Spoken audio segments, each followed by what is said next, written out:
आसान भाषा में कहा जाए तो समय यात्रा उसे कहते हैं जो कोई भी चीज या जीवित प्राणी भूतकाल या भविष्य काल में आता जाता है, उस यात्रा को टाइम ट्रैवल कहा जाता है। और जो समय यात्रा करता है उसे समय यात्री यानी टाइम ट्रैवलर कहा जाता है। तो दोस्तों, आज के इस वीडियो में हम टाइम ट्रेवल की घटनाएं और टाइम ट्रेवल की सच्ची कहानियां इत्यादि के बारे में जानेंगे। हमने 5 अनोखे टाइम ट्रेवल की घटनाओं की जानकारी दी है, जिसे हम टाइम ट्रेवल प्रूफ भी कह सकते हैं। यह टाइम ट्रेवल की कहानियां आपको सोचने में मजबूर कर देंगे कि क्या वाकई में समय यात्रा की जा सकती है। तो दोस्तों, वीडियो के अंत तक बने रहिएगा और चैनल पर नए होंगे तो प्लीज सब्सक्राइब कर लीजिएगा।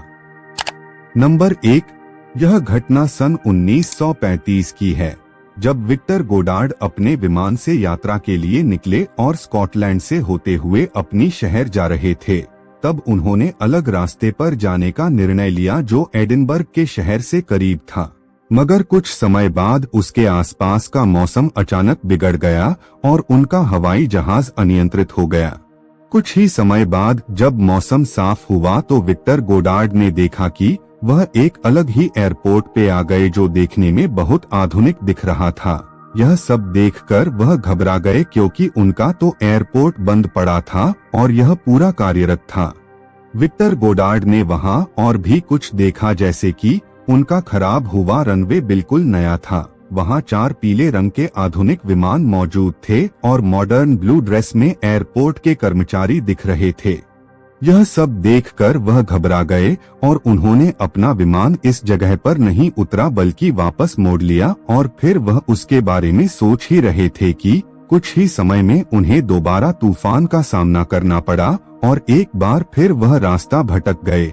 मगर तूफान शांत होने के बाद वह किसी तरह अपने शहर पहुँचे।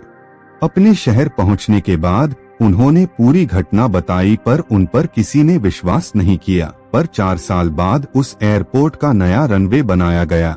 इसके साथ एयरपोर्ट कर्मचारियों के यूनिफॉर्म का रंग नीला रखा था और वहां पीले रंग के एडवांस प्लेन भी बनाए थे। इसका मतलब कि sir Victor Goddard time travel करके समय में 4 साल आगे गए और उन्होंने भविष्य की नई दुनिया देखी। नंबर 2, 400 साल पुराने मकबरे में मिली स्विस घड़ी।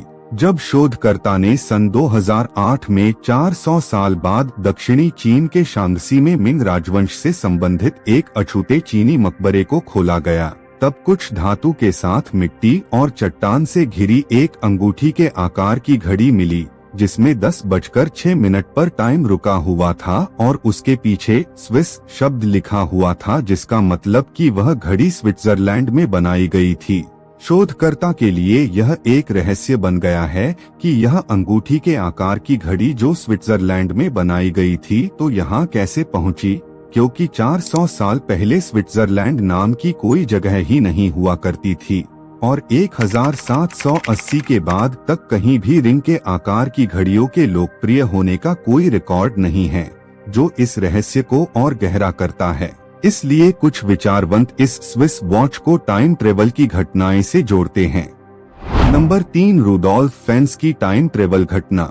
यह टाइम ट्रेवल की घटना जून 1951 की है, जब रात 11 से 11:30 के बीच न्यूयॉर्क टाइम स्क्वायर के सामने एक आदमी अचानक प्रकट होता है। उस व्यक्ति की उम्र 25 से 30 के बीच थी, जिसे देख आसपास के पूरे लोग आश्चर्यचकित हो जाते हैं, क्योंकि वह आदमी अचानक रोड के बीच प्रकट होता है और उसने 1800 सदी के कपड़े पहने थे और वह भी आसपास माहौल देखकर घबरा जाता है, जैसे कि वह किसी दूसरी दुनिया में आया हो।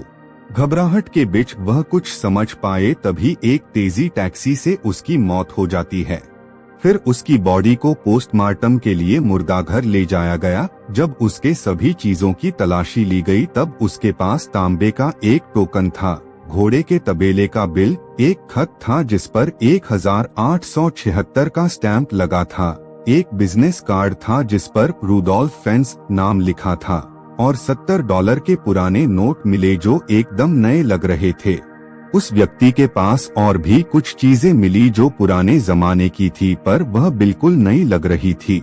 न्यूयॉर्क पुलिस इन चीजों को देखकर आश्चर्यचकित हुए। इसलिए उन्होंने इन सभी बातों को लेकर जांच पड़ताल की और जांच पड़ताल के बाद उन्हें उस व्यक्ति की पत्नी मिली जो बहुत बूढ़ी हो चुकी थी। वह बताती है कि रूडोल्फ फेन्स सीनियर, यह रूडोल्फ फेन्स जूनियर के पिता है, जो 29 साल की उम्र में 1876 में अचानक गायब हो गए थे। वह बताती है कि जब रूडोल्फ फेन्स एक दिन शाम को वो सड़क पर घूमने गए, उसके बाद वह घर कभी वापस नहीं आए और न ही उनको तब से किसी ने देखा और इसकी पुलिस में शिकायत भी दर्ज की थी। नंबर 4, 1941 में 21वीं सदी का आधुनिक इंसान। इस टाइम ट्रैवल इंसिडेंट को एक तस्वीर के माध्यम से देखा जा सकता है। हम जिस तस्वीर के बारे में बता रहे हैं वह तस्वीर 1941 में ब्रिटिश कोलंबिया में गोल्ड ब्रिज नाम के एक ब्रिज के उद्घाटन के समय ली गई थी। मगर शोधकर्ता ने इस तस्वीर को गौर से देखा तो वह हैरान हो गई और उस 1941 की घटना को टाइम ट्रेवल से जोड़ने लगे। उन्होंने देखा कि उस 1941 में ली हुई तस्वीर में एक व्यक्ति है जिसने 21वीं सदी के कपड़े पहने हुए थे और एक काला गॉगल्स भी पहन रखा था, जो 40 के दशक के फैशन से किसी भी प्रकार का मेल नहीं खाता है। आप भी इस फोटो को देखेंगे तब आपको उसमें एक व्यक्ति दिखेगा जिसका पोशाक बाकी लोगों से काफी अलग और आधुनिक है।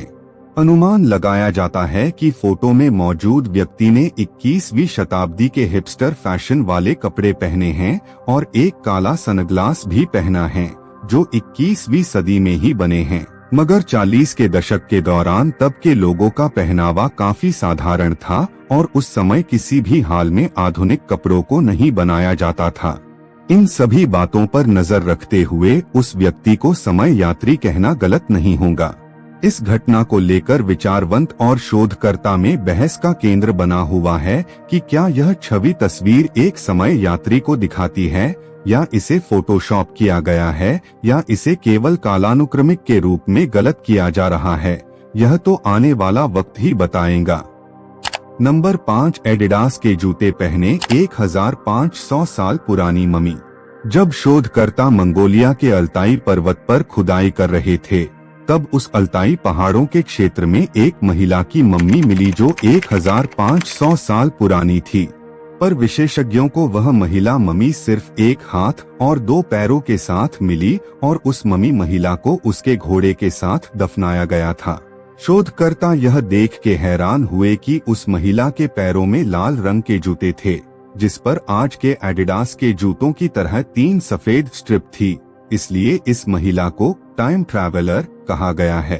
आप ही सोचिए 1500 साल पहले एडिडास के ब्रांड जैसे 3 स्ट्रिप वाले जूते कहां से आए होंगे। क्या यह महिला समय यात्री तो नहीं जो किसी कारणवश वहां आई हो या भविष्य में जाकर आई हो।